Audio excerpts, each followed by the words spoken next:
নমস্কাৰ বন্ধুসকল, মনোজ উপাধ্যায় ইউটিউব চেনেললৈ সকলোকে স্বাগতম জনাইছো। যেহেতু ইয়াৰ আগৰ ভিডিঅ'বোৰত আমি পাষ্ট টেন্সৰ তিনিটা ভাগ simple past tense, past continuous tense আৰু পাষ্ট পাৰফেক্ট টেন্সৰ বিষয়ে আলোচনা কৰিলো। গতিকে আজি আমি পাষ্ট পাৰফেক্ট কন্টিনিউয়াস টেন্সৰ বিষয়ে আলোচনা কৰিম। Hello everyone, welcome to Manoj Upadhyay YouTube channel. In the previous videos, we have already discussed the three parts of past tense, which are simple past, past continuous, and past perfect tense. So now we are going to discuss about past perfect continuous tense. If you like the video, please press the like button, share with your friends, and don't forget to subscribe the channel. Gotike bondhu hokol, channel to subscribe koriboloi napahoribo. বন্ধুসকল, আজি আমি এই ভিডিঅ'টোত past perfect continuous টেন্সৰ বিষয়ে আলোচনা কৰিম। গতিকে পোনপ্ৰথমতে আমি পাষ্ট পাৰফেক্ট কন্টিনিউয়াস টেন্সৰ বাক্য এটা কেনেধৰণে গঠন কৰা হয় বা তাৰ গঠন প্ৰণালী কেনেকুৱা হ'ব তাৰ বিষয়ে আলোচনা কৰিম। Friends, we are going to discuss about past perfect continuous tense in this video. So first of all, we are going to discuss how can we make a sentence in past perfect continuous tense, or what is the formation of sentence or sentence structure in past perfect continuous tense. Tente bolo arambho kor. So friends, let's start. Here is the formation of past perfect continuous tense. Subject plus head plus been plus verb plus ing plus object. So friends, to make a sentence in past perfect continuous tense, first of all we have to write subject and then head, then been, then verb, then ing plus object or rest in the sentence. গতিকে বন্ধুসকল, past perfect continuous টেন্সৰ বাক্য এটা গঠন কৰোঁতে প্ৰথমতে আমি subject লিখিম, তাৰপিছত হেড, তাৰপিছত বিন, তাৰপিছত ভাৰ্বৰ লগত সদায় ing যোগ হয়, তাৰপিছত অবজেক্ট বা বাক্যৰ শেষত যিটো থাকে সেইটো লিখিম। ইয়াত এটা কথা মন কৰিবলগীয়া যে যেতিয়া আমি পাষ্ট পাৰফেক্ট টেন্সৰ বিষয়ে আলোচনা কৰিছিলোঁ তেতিয়া আমি সাবজেক্টৰ লগত সদায় হেড, হেল্পিং ভাৰ্ব ব্যৱহাৰ কৰিছিলোঁ। কিন্তু এটা কথা আপোনালোকে মন কৰিব যে পাষ্ট পাৰফেক্ট কন্টিনিউয়াস টেন্সৰ ক্ষেত্ৰত হেডৰ লগত বিন, হেল্পিং ভাৰ্বটো যোগ কৰা হয়। হেড বিন এই দুইটাই যোগ হয়।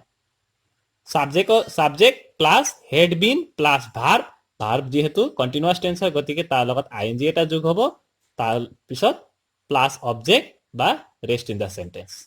গতিকে বলক কেইটামান এক্সাম্পলৰ সহায়ত আলোচনা কৰো। So friends, let's discuss with some examples. He had been writing a letter. তাৰ মানে তেওঁ এটা চিঠি লিখি আছিল। কেতিয়া লিখি আছিল? অতীতত লিখি আছিল। তাৰ মানে অতীতৰ কোনোবা এটা সময়ত আৰম্ভ কৰিছিল কামটো, কিন্তু যেতিয়া কথাটো কোৱা হৈছিল সেই সময়লৈকে কামটো চলি আছিল। গতিকে এইটো এটা পাষ্ট পাৰফেক্ট কন্টিনিউয়াস টেন্সৰ বাক্য। এই বাক্যটোত আমি মন কৰিলে চাব পাৰিম যে হি হৈছে সাবজেক্ট, হেড বিন যেহেতু পাষ্ট পাৰফেক্ট কন্টিনিউয়াস টেন্সত ব্যৱহাৰ হোৱা হেল্পিং ভাৰ্ব, ৰাইটিং হৈছে মেইন ভাৰ্ব, এই সেন্টেন্সটোত এ লেটাৰ হৈছে অবজেক্ট। ৰাইট ভাৰ্বৰ লগত ing যোগ কৰি ৰাইটিং কৰা হৈছে।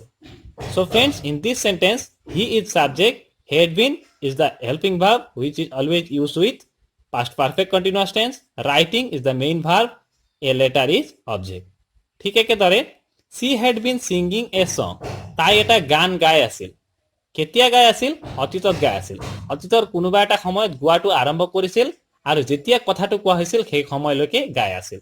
তাৰ মানে তাই অতীতৰ কোনোবা এটা সময়ৰ পৰা কোনোবা এটা সময়লৈকে গানটো গাই আছিল। সেইকাৰণে এনেকুৱা সেন্টেন্স পাষ্ট পাৰফেক্ট কন্টিনিউয়াস টেন্সত ব্যৱহাৰ কৰা হয়। এই সেন্টেন্সটো আমি যদি মন কৰো তেন্তে সি হৈছে সাবজেক্ট, হেড বিন হৈছে হেল্পিং ভাৰ্ব যিটো পাষ্ট পাৰফেক্ট কন্টিনিউয়াস টেন্সৰ ক্ষেত্ৰত ব্যৱহাৰ কৰা হয়, সিঙ্গিং হৈছে মেইন ভাৰ্ব যিটো সিং ভাৰ্বৰ লগত ing যোগ কৰি সিঙ্গিং কৰা হৈছে, এই সং হৈছে অবজেক্ট। ঠিক একেদৰে দে হেড বিন ডিগিং এ হল, তাৰ মানে তেওঁলোকে এটা গাঁত খান্দি আছিল। গাঁত খন্দাটো অতীতৰ কোনোবা এটা সময়ত আৰম্ভ কৰিছিল আৰু কামটো তেতিয়ালৈকে চলিছিল যেতিয়ালৈকে তেওঁলোকে শেষ কৰা নাছিল, বা যেতিয়া কথাটো কোৱা হৈছিল তেতিয়ালৈকে তেওঁলোকে কামটো কৰি আছিল বা গাঁতটো খান্দি আছিল। একেদিনাই গাঁতটো খান্দি শেষ কৰা নাছিল। গতিকে এইটো এটা পাষ্ট পাৰফেক্ট কন্টিনিউয়াস টেন্সৰ বাক্য এই বাক্যটো দে হৈছে সাবজেক্ট হেড বিন হৈছে হেল্পিং ভার্ব ডিগিং হৈছে মেইন ভার্ব যেটো ডিগ ভাৰ্বৰ লগত আইএনজি যোগ কৰি ডিগিং কৰা হৈছে এই হল হৈছে অবজেক্ট গতিকে বন্ধু বান্ধৱীসকল আশা কৰো আপোনালোকে বুজিব পাৰিছে যে past perfect continuous tense বাক্য এটা কেনে ধৰণে গঠন কৰা হয় so friends I hope you have understood how can we make a sentence or what is the formation of sentence in past perfect continuous tense এতিয়া আমি past perfect continuous tense past perfect continuous tense to কেনেকুৱা কামৰ ক্ষেত্ৰত বা কেতিয়া কোনবোৰ কামত ব্যৱহাৰ কৰা হয় now we are going to discuss what is the uses of past perfect continuous tense past perfect continuous tense is used to express an action that is begun sometimes in the past and was still going on at the time of speaking তাৰ মানে past perfect continuous tense to সেইবোৰ কামৰ ক্ষেত্ৰত ব্যৱহাৰ কৰা হয় যিবোৰ কাম অতীতৰ কোনোবা এটা সময়ত আৰম্ভ হৈছিল আৰু তেতিয়ালৈকে চলি আছিল যেতিয়া কথাটো কোৱা হৈছিল হয়তো আপোনালোকে নিশ্চয় ধৰিব পাৰিছে যে কোনোবা এটা কাম অতীতৰ কোনোবা এটা সময়ত চলি আছিল কোনোবা এটা সাৰ্টেইন টাইমত আৰম্ভ হৈছিল চলি আছিল না আৰম্ভ হৈছিল কিন্তু তেতিয়ালৈকে চলি আছিল যেতিয়া কথাটো কোৱা হৈছিল নিশ্চয় ধৰিব পাৰিছে সাগে past perfect continuous tense is used to express an action that began sometimes in the past and was still going on at the time of speaking I hope you have understood what is the uses of past perfect continuous tense so let's discuss with some examples আমি এতিয়া কেইটামান এক্সাম্পলৰ সহায়ত আলোচনা কৰো যে past perfect continuous tense to কেনেকুৱা কামৰ ক্ষেত্ৰত বা কোনবোৰ কামৰ ক্ষেত্ৰত ব্যৱহাৰ কৰা হয় তেন্তে বলক কেইটামান এক্সাম্পল চাওঁ when she came to meet me in December 1980 I had already been awaiting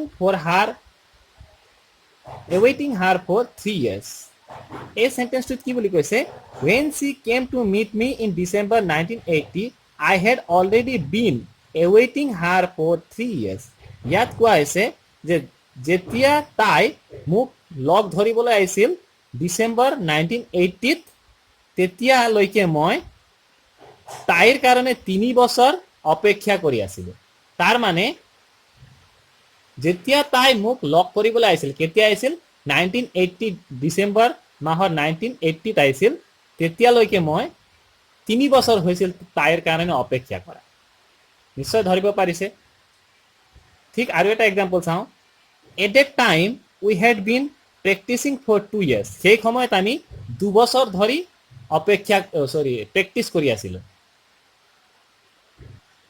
এই সেন্টেন্সটোৱে কি বুজাব বিচাৰিছে যে at that time সেই সময়ত যেতিয়া কথাটো কোৱা হৈছিল মানে at that time মানে যেতিয়া এই কথাটো কোৱা হৈছিল সেই সময়ত আমি 2 বছৰ ধৰি প্ৰেক্টিস কৰি আছিলো মানে কথাটো যিটো সময়ত কোৱা হৈছিল সেই সময়ত তেওঁলোকে 2 বছৰ ধৰি প্ৰেক্টিস কৰি আছিল তাৰ 2 বছৰ আগৰ পৰাই তেওঁলোকে প্ৰেক্টিস কৰি আছিল আৰু সেই সময়টো কৰি আছিল মানে কামটো শেষ হোৱা নাছিল নিশ্চয় ধৰিব পাৰিছে কাম শেষ নহয় চলি থাকে কিন্তু তাৰ বহু আগৰ পৰাই কামটো চলি থাকে যেতিয়া কথাটো কোৱা হয় সেই সময়টো কামটো চলি থাকে যেহেতু টেন্সৰ নামটোৱে আপোনালোকে চালে গম পাব যে past perfect continuous বুলি কৈছে হয় না past perfect continuous বুলি কৈছে না continuous মানে চলি থাকিব গতিকে এই বাক্যটো আপোনালোকে ভালকে মন কৰিব যে at that time we had been practicing for 2 years সেই সময়ত আমি 2 বছৰ ধৰি প্ৰেক্টিস কৰি আছিলো বুলি কৈছে হয়নে গতিকে আশা কৰিছো আপোনালোকে ধৰিব পাৰিছে বুজিব পাৰিছে তাৰ পিছত they had been building that bridge since 1980 তেওঁলোকে সেই ব্ৰিজটো 1980 ৰ পৰা বনাই আছিল বা নিৰ্মাণ কৰি আছিল 1980 ৰ পৰা নিৰ্মাণ কৰি আছিল এটা আকৌ পাষ্টৰ সেন্টেন্স প্ৰেজেন্টৰ নহয় যেহেতু past perfect continuous tenseৰ বিষয়ে আমি আলোচনা কৰি আছো they had been building that bridge তেওঁলোকে ব্ৰিজটো 1980 পৰাই সিন্স মানে পৰা, ফৰ মানে হৈছে ধৰি। গতিকে এই দুইটা ৱৰ্ডটো আপোনালোকে মনত ৰাখিবলৈ চেষ্টা কৰিব যে সিন্স আৰু ফৰ তাৰ ডিফাৰেন্স মই কম বাৰু আপোনালোকক। গতিকে এই সেন্টেন্সটো চাওক যে they had been building that bridge since 1980, তেওঁলোকে সেই দলংখন 1980 পৰা নিৰ্মাণ কৰি আছিল। এতিয়া আমি এটা ইম্পৰ্টেণ্ট নোট আছে, এই নোটটো চাওকচোন ইয়াত কি লিখা আছে পাষ্ট পাৰফেক্ট কণ্টিনিউয়াছ টেন্সৰ ক্ষেত্ৰত। Note that the preposition used in always since or for, যিটো সিন্স আৰু ফৰ প্ৰিপজিশ্যন দুটা ব্যৱহাৰ কৰা হয় সেইবোৰ সিন্সে কি বুজায় আৰু ফৰে কি বুজায়, হয়নে? সিন্স প্ৰিপজিশ্যনে কি বুজায় আৰু ফৰ প্ৰিপজিশ্যনে কি বুজায় সেই বিষয়ে আমি এতিয়া আলোচনা কৰিম। তাৰ আগতে মই আপোনালোকক আৰু এটা কথা জনাব বিচাৰিছোঁ যে সিন্স আৰু ফৰ প্ৰিপজিশ্যন সদায় perfect continuous, present perfect continuous, past perfect continuous বা ফিউচাৰ পাৰফেক্ট কণ্টিনিউয়াছ, যিবোৰ পাৰফেক্ট কণ্টিনিউয়াছ টেন্স থাকে সেইবোৰৰ ক্ষেত্ৰত ব্যৱহাৰ কৰা হয়।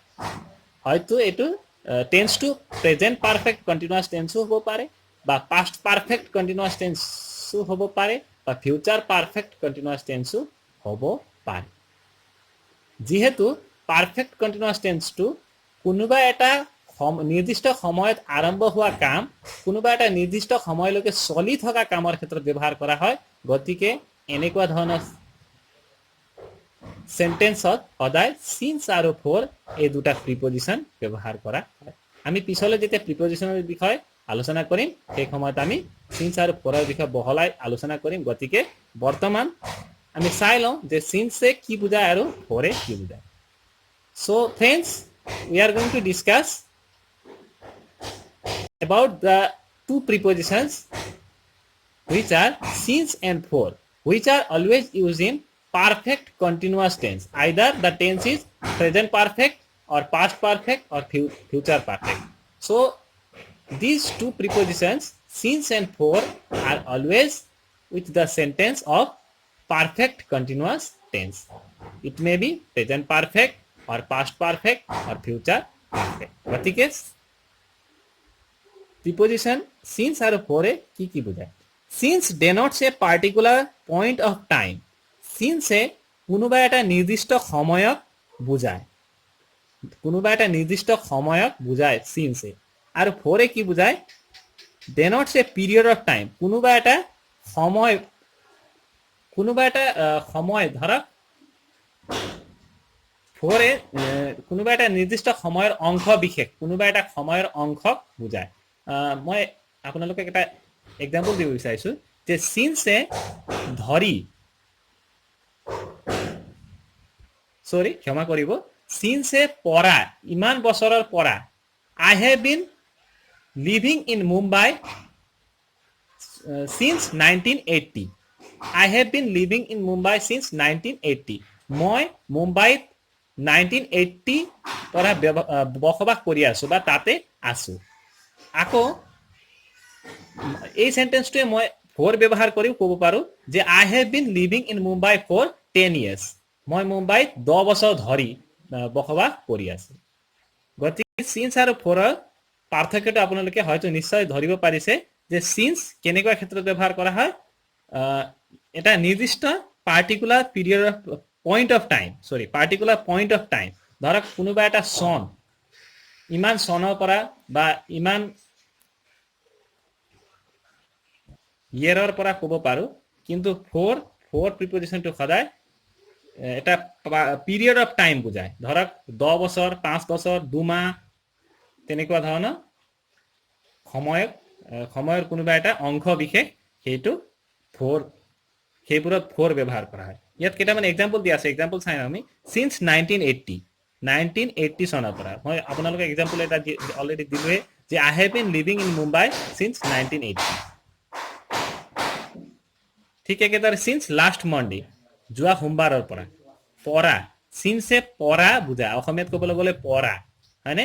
আৰু ফৰ অসমীয়াত ক'বলৈ গ'লে ধৰি, for 2 years, for 2 days ago, for 10 years, ঠিক এনেকুৱা ধৰণৰ সেন্টেন্স বা এনেকুৱা ধৰণৰ কামৰ ক্ষেত্ৰত ফৰ ব্যৱহাৰ কৰা হয়। গতিকে সিন্সে পৰা আৰু ফ'ৰে ধৰি পৰা আৰু ধৰি এই দুইটা এই ৱৰ্ড দুটা যদি আপোনালোকে অসমীয়াত ভালকে বুজিব পাৰিছে তেন্তে নিশ্চয় চিন্স আৰু ফ'ৰৰ ব্যৱহাৰ আপোনালোকে অতি সহজে কৰি ল'ব পাৰে গতিকে বন্ধু বান্ধৱীসকল যদি ভিডিঅ'টো আপোনালোকে ভাল পাইছে আৰু কিবা বুজিব পাৰিছে তেন্তে নিশ্চয় লাইক কৰিব নিজৰ বন্ধুবৰ্গৰ সৈতে শ্বেয়াৰ কৰিব আৰু চেনেলটো ছাবস্ক্ৰাইব কৰিব thank you so much have a good day